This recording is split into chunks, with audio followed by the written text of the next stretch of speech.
Welcome back to another 100 horror movies you gotta watch. This week we are going over House of Wax. It reminded me of Waxworks 1 and 2, which I remember watching when I was younger and absolutely loving.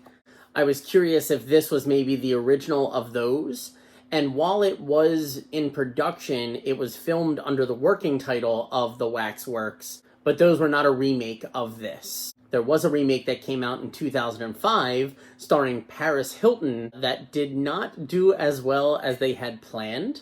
This version stars Vincent Price and a very young Charles Bronson. So knowing that there was a remake of this and other movies that were probably inspired by this, I was incredibly surprised to find out that this was a remake from a Warner Brothers movie from 1933 called Mystery of the Wax Museum.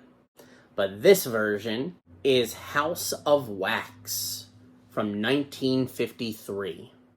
This is the first color 3D feature film, and it was released only 2 days after the release of the first black and white 3D film. And in an ironically amazing piece of information, the director, Andre de Toth, who was picked to direct this based on his merits of being such a good director, only had one working eye, so he was not capable of seeing the 3D effects he was filming.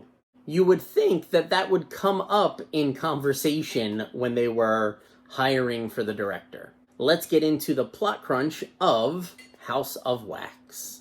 We start the movie being introduced to Professor Henry Jared, who is an extremely talented wax figure sculptor with a wax museum in the early 1900s who specialize in historical figures such as John Wilkes Booth, Joan of Arc, and his absolutely realistic-looking Marie Antoinette.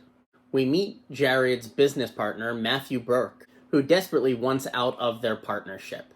When Jared is unable to come up with the amount of money he needs to buy out Burke's portion, Burke decides to set fire to the House of Wax to collect the insurance money to the tune of $25,000.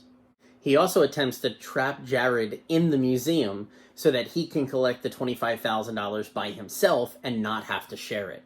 Little does he know, though, that Jared does manage to escape. However, he is incredibly disfigured. As a way to seek revenge and rebuild his name, Jared begins killing people, starting off with his nefarious ex-partner, Burke. He then goes after Burke's fiancée, Kathy Gray, whose body is discovered by Kathy's friend, Sue Allen, who also catches a glimpse of Jared. Upon seeing this deformed figure in Kathy's room, Sue Allen runs to Scott Andrews' house, who we later find out is also a sculptor and will soon be working for Professor Jared. We find out that Jared's hands have been seriously disfigured and are no longer the master sculpting tools they used to be, so he now has in his employ 2 assistants, a deaf mute named Igor, which is played by a very young Charles Bronson, and Leon Avril. In the making of his new House of Wax, Jared switches his content from primarily historical events to the more macabre scenes of death and violence, including Anne Boleyn's decapitation and William Kemmler's execution. Sue and Scott attend the grand opening of the new House of Wax when Sue notices that the Joan of Arc statue resembles her friend Kathy entirely too much. This leads Sue to start asking questions and even getting the police involved, where we then start finding out even more twists and turns in this story, which I will leave for you guys to find out on your own upon the watching. I don't want to spoil the end for this, because I'd rather spend the time commenting on the 3D effects of this movie. Now, I didn't get a chance to watch it like this with 3D glasses, so I got to see this. There's something I really enjoy about seeing the 3D scenes not done in the 3D effects. Now, there are a couple of scenes where they have the pitchman for the Wax Museum doing the paddle ball, which I had never seen done like this. I don't know why that's an attraction, but if I ever learn how to paddle ball, that's exactly what I'm gonna do. Now, I don't know what it says about me that in a 3D horror movie, my favorite scenes that I wish I had seen in 3D were the paddleball pitchman and, of course, the can-can dancers. I can only imagine sitting in the audience and seeing these legs jump off the screen and almost kick me. I don't know if I'd be able to stop from laughing. While watching those scenes, I couldn't help but think of a handful of the scenes from Friday the 13th Part 3, where they filmed it in 3D. And even though they came out almost 30 years apart, they were still really close in that technique of filming in 3D. Which now brings me to one of my favorite parts of this series, the scratching off of the posters.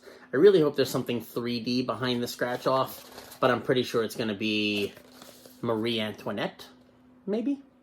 We'll find out. We now begin the scratching off of House of Wax.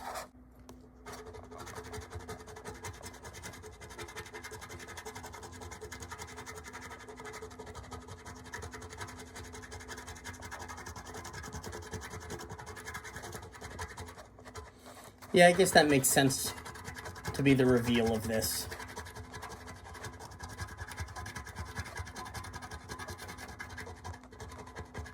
Ladies and gentlemen, Professor Jared from the House of Wax, 1953.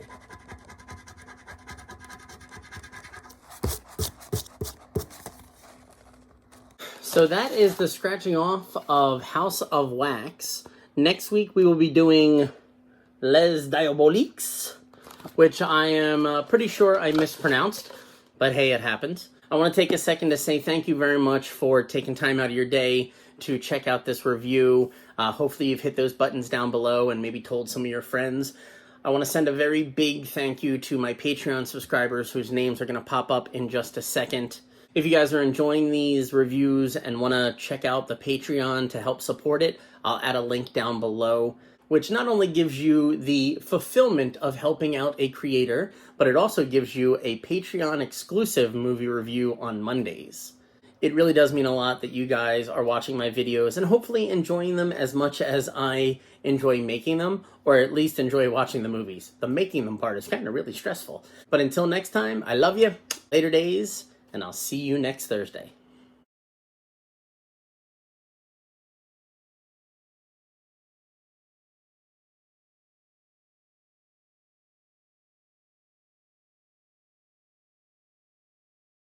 If I'm saying that correctly.